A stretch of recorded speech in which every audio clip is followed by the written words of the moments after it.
Record कर रहा अभी आपके लिए। टॉपिक का नाम क्या है बताइए? कॉन्स्टिट्यूशन एंड कॉन्स्टिट्यूशनलिज्म, यानी संविधान एवं क्या?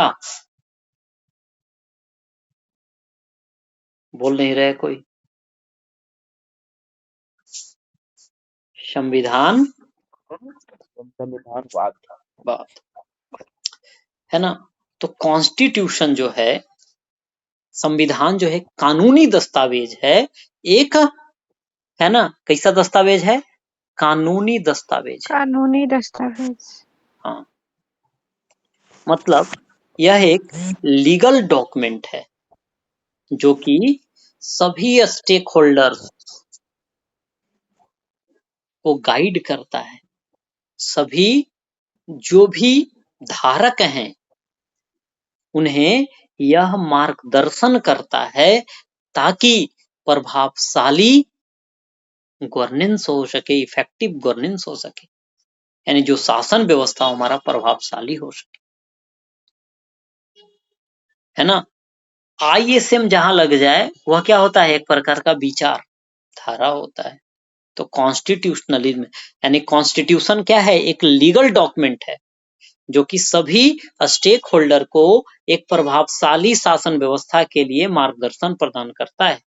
जबकि संविधानवाद एक आइडियोलॉजी है, एक विचारधारा है कॉन्स्टिट्यूशनलिज्म, जो बतलाता है कि संविधान की क्या है? सुप्रीमेसी हो। सुप्रीमेसी कहने का मतलब क्या समझते? सुप्रीमेसी मतलब इसके अलावा कुछ ना हो, इस सबसे टॉप लेवल का हो। दोनों में अंतर यदि आपसे पूछा जाए, है ना, दो भाग में बांटिए, फटाफट पॉइंट्स को लिख दीजिए, काम खत्म। संविधान क्या है? एक लिखित दस्तावेज। कैसा दस्तावेज? लिखित दस्तावेज। जबकि संविधानवाद एक दर्शन है, एक व्यवस्था है, एक विचारधारा है। कुछ भी कह दीजिए, है ना, विचारधारा। हमें प्राप्त क्या करना है बतलाइए? क्या संविधान प्राप्त करना है कि संविधानवाद? संविधानवाद। किसके माध्यम से?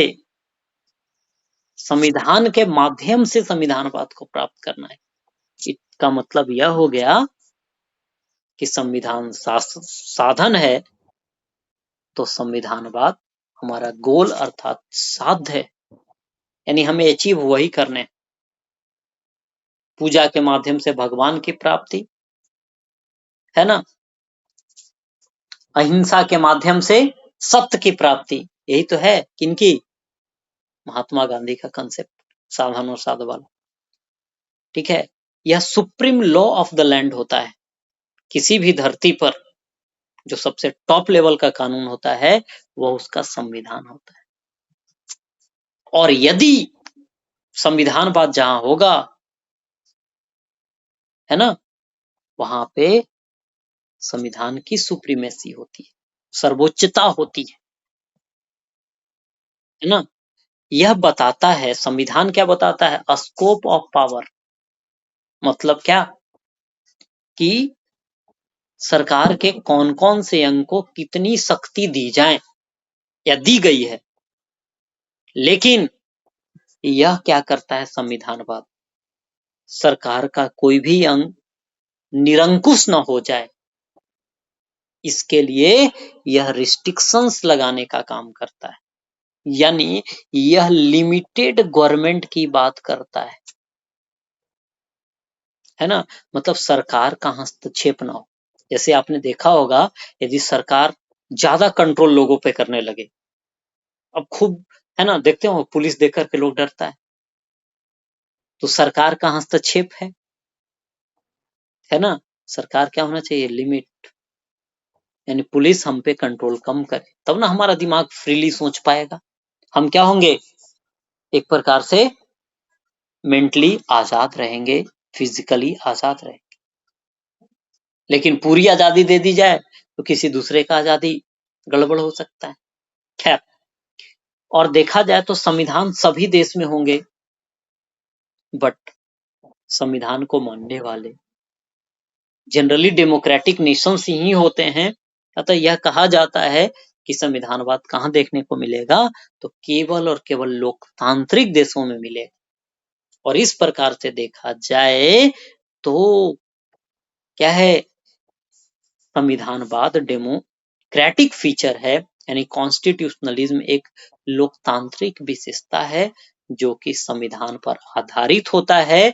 और ओवरऑल यही कहा जाता है कि every nation has a constitution, है ना, बट नोट कॉन्स्टिट्यूशनलिज्म, यानी सभी देश के पास संविधान तो होता है लेकिन संविधानवाद नहीं होता है ना। तो इसे आप फिर से सुनिएगा, चीजें आपको याद हो जाएगी। ठीक है, ऐसे हमने इसे शॉर्ट फॉर्म में रिकॉर्ड कर दिया है। 3-4 बार सुनिए, केवल पॉइंट्स को खटाखट लिख लीजिए, ठीक है, और चीजें याद रहेगी, है ना। चलिए, 2 टॉपिक आपका आज कंप्लीट हुआ है। आज के लिए इतना ही रखते हैं, फिर मिलते हैं नेक्स्ट क्लास में अपने टाइम से। तब तक के लिए bye, thank you, good night.